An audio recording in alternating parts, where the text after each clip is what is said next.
Halo,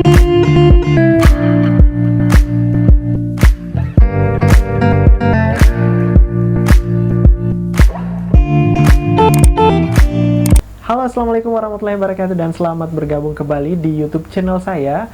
Pada kesempatan kali ini, seperti biasa, saya mengucapkan terima kasih kepada teman-teman yang selalu mensupport dan sudah mengklik video ini.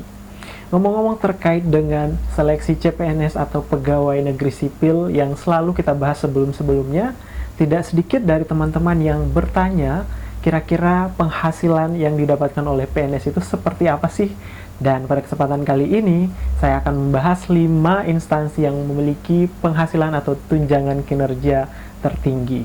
Namun sebelum kita mulai, saya akan menjelaskan terlebih dahulu apa itu tukin atau tunjangan kinerja. Oke, tukin atau tunjangan kinerja atau biasa juga disebut dengan remunisasi merupakan tunjangan yang diberikan kepada PNS atau ASN atas menjabatnya terhadap suatu jabatan. Nah, untuk PNS yang mendapatkan tukin ini biasanya adalah instansi-instansi vertikal, dan untuk di daerah sendiri biasa disebut dengan TP atau tambahan penghasilan.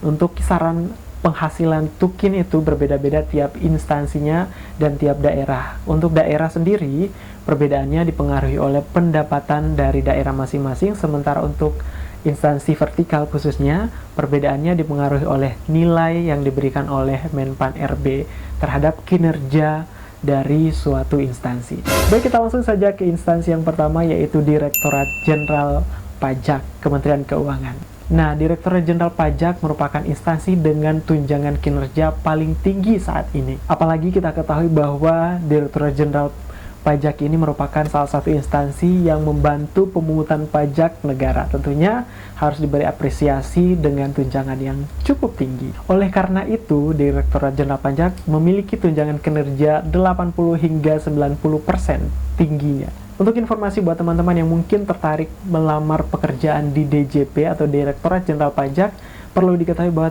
tunjangan paling rendahnya saja itu sekitar Rp5.361.800. Itu untuk yang paling rendah. Dan untuk yang paling tinggi sangat luar biasa, angkanya sangat fantastis, yaitu dengan besaran Rp117.375.000 dengan level jabatan tertingginya adalah eselon 1. Jadi buat teman-teman yang mungkin memiliki kualifikasi pendidikan yang cocok bekerja di Direktorat Jenderal Pajak, mungkin menjadi salah satu pertimbangan untuk melamar pekerjaan ketika ada penerimaan CPNS berikutnya. Oke, baik, kita langsung ke nomor yang kedua. Di sini ada Provinsi DKI Jakarta. Nah, Provinsi DKI Jakarta merupakan instansi pemerintah daerah yang memiliki tunjangan kinerja paling tinggi.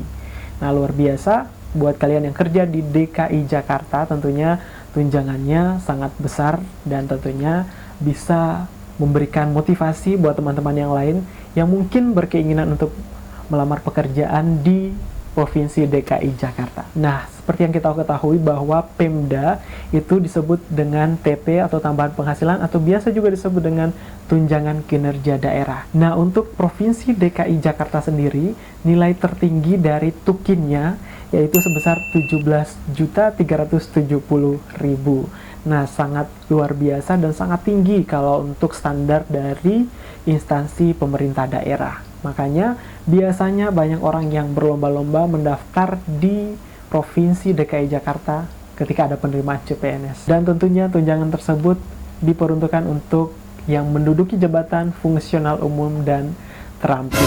Kemudian yang ketiga adalah Kementerian Keuangan.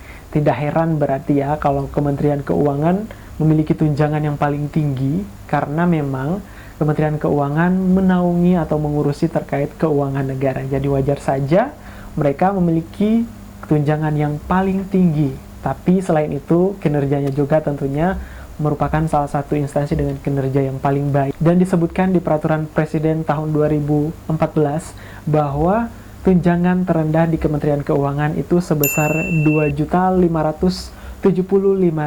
Nah, itu yang paling rendahnya. Dan untuk tunjangan tertinggi atau remunisasi tertinggi di Kementerian Keuangan adalah Rp46.950.000. Sehingga dapat dikatakan bahwa wajar saja bila banyak sekali pendaftar ataupun calon CPNS yang setiap tahunnya ingin mendaftar di Kementerian Keuangan, karena memang alasan penghasilan yang cukup tinggi juga jika kita bekerja di Kementerian Keuangan.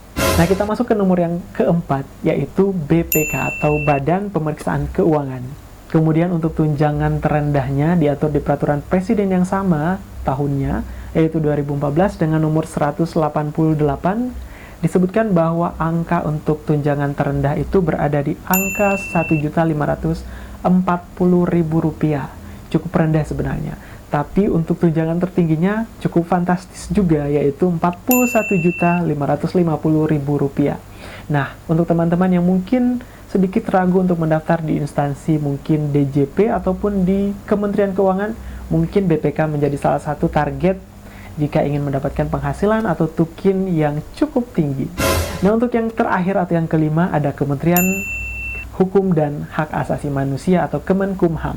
Salah satu lingkup dari Kementerian Keuangan juga, dan ini adalah salah satu instansi yang paling tinggi juga dengan tunjangan kinerja yang paling rendah ada di angka Rp2.531.250.000. Dan itu yang paling rendah ya. Kemudian yang paling tingginya ada di angka Rp33.240.000, mohon maaf ya.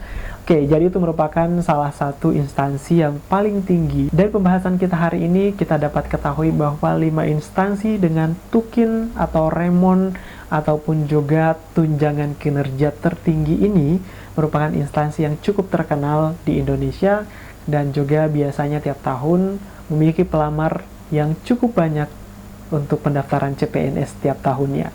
Karena kenapa? Mungkin salah satu pertimbangannya adalah tunjangan kinerjanya ini. Makanya teman-teman yang ingin mendaftar di 5 instansi tersebut harus betul-betul mempersiapkan diri, dan tentunya harus tahu betul kira-kira seperti apa persaingan di dalamnya, agar kalian bisa masuk dan tentunya mendapatkan penghasilan yang cukup fantastis, dan tentunya bisa tetap mengabdi untuk negara. Dan itulah tadi informasi yang semoga bisa memberi manfaat dan booster untuk teman-teman yang ingin bekerja atau mengabdi sebagai ASN atau pegawai negeri, dan tentunya bisa menjadi referensi buat teman-teman ketika ingin mengabdi dan memilih instansi yang dituju ketika ada penerimaan CPNS. Dan pada kesempatan kali ini saya akhiri dengan ucapan billahi taufiq wal hidayah. Wassalamualaikum warahmatullahi wabarakatuh, dan sampai jumpa.